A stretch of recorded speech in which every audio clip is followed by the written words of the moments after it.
안녕하세요, 여러분. 포커스 코리안 정 선생님이에요. 벌써 9월이 되었네요. 시간이 정말 잘 가는 것 같아요. 저는 9월 1일부터 2학기 개강을 해서 다시 열심히 학교에 나가고 있어요.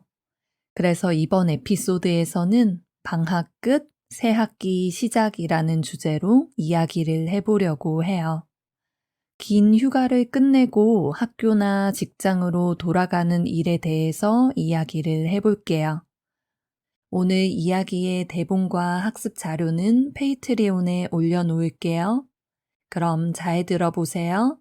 먼저 천천히 한번 이야기하고 조금 빠른 속도로 다시 이야기할게요.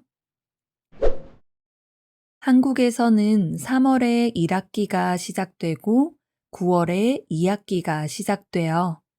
그래서 저도 긴 여름 방학을 끝내고 이번 주 월요일인 9월 1일부터 다시 출근했어요.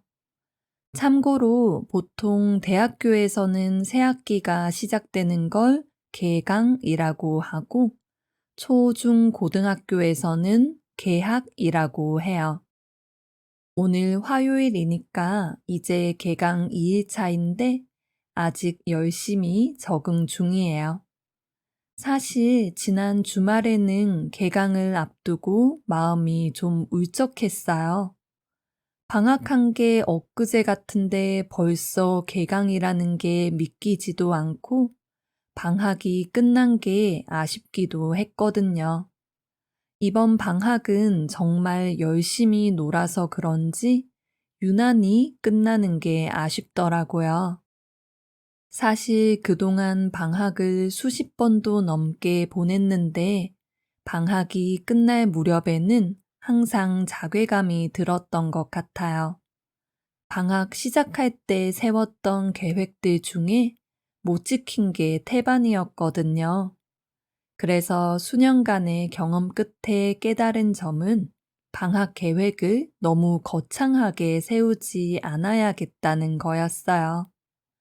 제가 이렇게 말하면 남편은 어이없어 하긴 하지만 어차피 못 지킬 거 그냥 스트레스라도 안 받게 계획을 아주 조금만 세우는 거죠.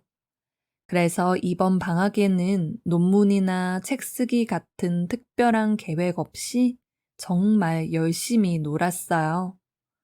일주일에 2번 업로드하는 이 팟캐스트만 열심히 하고 나머지는 아무것도 안 하면서 나름 만족스럽게 방학을 보냈어요. 근데 그랬더니 개강하고 출근하는 게 더 힘든 거 있죠? 월요일에 출근하기 싫어서 겪는 월요병처럼 저도 개강을 앞두고 좀 무기력하더라고요. 사실 개강 전날인 일요일 밤에는 잠도 잘 안 왔어요. 개강을 앞두고 긴장되기도 하고 설레기도 하고 또 방학 동안 늦게 자는 게 습관이 됐거든요. 간만에 일찍 자려고 누웠더니 잠이 안 와서 한참을 뒤척이다 잠들었어요. 그리고 혹시 늦잠 잘까봐 걱정돼서 새벽에도 몇 번이나 시계를 확인하면서 잠을 설쳤어요. 그러다 해가 뜨기도 전에 일어났는데 오랜만에 깜깜한 새벽에 일어나 있으니까 기분이 이상하더라고요. 그때부터 씻고 화장하고 나갈 준비를 하면서 아침 시간을 바쁘게 보냈어요. 혹시나 까먹을까봐 챙겨야 할 것들을 미리 전날 밤에 적어두고 하나씩 체크해 가면서 출근 준비를 마쳤어요. 아침 일찍부터 부지런히 떨었더니 하루가 진짜 길게 느껴지더라고요. 그래도 어제 집에 와서 일찍 잠자리에 들었더니 오늘은 좀 나아진 것 같아요. 저희 아이는 유치원에 다니고 있어서 일주일 동안만 여름 방학을 했어요. 초중 고등학생은 거의 한 달 동안 방학을 하는데 유치원생은 방학이 짧아서 얼마나 다행인지 몰라요. 방학이 더 길었으면 저는 아이한테 시달리다가 제 방학을 다 써버렸을 거예요. 암튼 아이도 방학이 끝나고 이번 주부터 다시 유치원에 가고 있어요. 아이도 오랜만에 유치원에 가는 거라 저랑 같이 정신없는 아침을 보냈어요. 방학 때는 일찍 일어나서 저를 괴롭히더니 개학하니깐 꼭 늦게 일어나더라고요. 청개구리가 따로 없어요. 아이를 깨워서 등원 준비를 시키고 저도 열심히 아이 가방을 쌌어요. 유치원 가방에 매일 들고 가야 하는 준비물을 넣고 방학 동안 빨아둔 실내화도 챙겼어요. 제 출근 준비도 해야 하는데 아이까지 챙기려니 여간 정신없는 게 아니더라고요. 아이는 자기 전에 다음날 입을 옷을 미리 골라뒀는데 아침에 변덕을 부려서 옷을 다시 고르느라 시간을 또 한참 잡아먹었어요. 꾸물거리는 아이를 재촉해서 겨우 셔틀버스에 태워보내고 저도 바로 출근했어요. 이렇게 아이도 개학, 저도 개강을 맞으면서 다시 바쁜 일상이 시작되었어요. 피곤하고 정신없긴 하지만 활력이 도는 것 같아서 기분이 좀 좋기도 해요.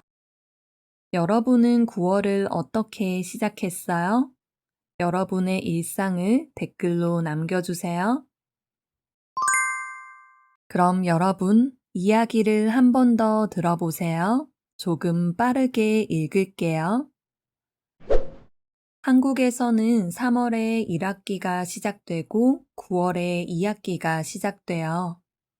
그래서 저도 긴 여름방학을 끝내고 이번 주 월요일인 9월 1일부터 다시 출근했어요. 참고로 보통 대학교에서는 새 학기가 시작되는 걸 개강이라고 하고 초중고등학교에서는 개학이라고 해요. 오늘 화요일이니까 이제 개강 2일차인데 아직 열심히 적응 중이에요. 사실 지난 주말에는 개강을 앞두고 마음이 좀 울적했어요. 방학한 게 엊그제 같은데 벌써 개강이라는 게 믿기지도 않고 방학이 끝난 게 아쉽기도 했거든요. 이번 방학은 정말 열심히 놀아서 그런지 유난히 끝나는 게 아쉽더라고요. 사실 그동안 방학을 수십 번도 넘게 보냈는데 방학이 끝날 무렵에는 항상 자괴감이 들었던 것 같아요. 방학 시작할 때 세웠던 계획들 중에 못 지킨 게 태반이었거든요. 그래서 수년간의 경험 끝에 깨달은 점은 방학 계획을 너무 거창하게 세우지 않아야겠다는 거였어요. 제가 이렇게 말하면 남편은 어이없어 하긴 하지만 어차피 못 지킬 거 그냥 스트레스라도 안 받게 계획을 아주 조금만 세우는 거죠. 그래서 이번 방학에는 논문이나 책 쓰기 같은 특별한 계획 없이 정말 열심히 놀았어요. 일주일에 2번 업로드하는 이 팟캐스트만 열심히 하고 나머지는 아무것도 안 하면서 나름 만족스럽게 방학을 보냈어요. 근데 그랬더니 개강하고 출근하는 게 더 힘든 거 있죠? 월요일에 출근하기 싫어서 겪는 월요병처럼 저도 개강을 앞두고 좀 무기력하더라고요. 사실 개강 전날인 일요일 밤에는 잠도 잘 안 왔어요. 개강을 앞두고 긴장되기도 하고 설레기도 하고 또 방학 동안 늦게 자는 게 습관이 됐거든요. 간만에 일찍 자려고 누웠더니 잠이 안 와서 한참을 뒤척이다 잠들었어요. 그리고 혹시 늦잠 잘까봐 걱정돼서 새벽에도 몇 번이나 시계를 확인하면서 잠을 설쳤어요. 그러다 해가 뜨기도 전에 일어났는데 오랜만에 깜깜한 새벽에 일어나 있으니까 기분이 이상하더라고요. 그때부터 씻고 화장하고 나갈 준비를 하면서 아침 시간을 바쁘게 보냈어요. 혹시나 까먹을까봐 챙겨야 할 것들을 미리 전날 밤에 적어두고 하나씩 체크해 가면서 출근 준비를 마쳤어요. 아침 일찍부터 부지런을 떨었더니 하루가 진짜 길게 느껴지더라고요. 그래도 어제 집에 와서 일찍 잠자리에 들었더니 오늘은 좀 나아진 것 같아요. 저희 아이는 유치원에 다니고 있어서 일주일 동안만 여름 방학을 했어요. 초중 고등학생은 거의 한 달 동안 방학을 하는데 유치원생은 방학이 짧아서 얼마나 다행인지 몰라요. 방학이 더 길었으면 저는 아이한테 시달리다가 제 방학을 다 써버렸을 거예요. 암튼 아이도 방학이 끝나고 이번 주부터 다시 유치원에 가고 있어요. 아이도 오랜만에 유치원에 가는 거라 저랑 같이 정신없는 아침을 보냈어요. 방학 때는 일찍 일어나서 저를 괴롭히더니 개학하니깐 꼭 늦게 일어나더라고요. 청개구리가 따로 없어요. 아이를 깨워서 등원 준비를 시키고 저도 열심히 아이 가방을 쌌어요. 유치원 가방에 매일 들고 가야 하는 준비물을 넣고 방학 동안 빨아둔 실내화도 챙겼어요. 제 출근 준비도 해야 하는데 아이까지 챙기려니 여간 정신없는 게 아니더라고요. 아이는 자기 전에 다음날 입을 옷을 미리 골라뒀는데 아침에 변덕을 부려서 옷을 다시 고르느라 시간을 또 한참 잡아먹었어요. 꾸물거리는 아이를 재촉해서 겨우 셔틀버스에 태워보내고 저도 바로 출근했어요. 이렇게 아이도 개학, 저도 개강을 맞으면서 다시 바쁜 일상이 시작되었어요. 피곤하고 정신없긴 하지만 활력이 도는 것 같아서 기분이 좀 좋기도 해요. 여러분은 9월을 어떻게 시작했어요? 여러분의 일상을 댓글로 남겨주세요.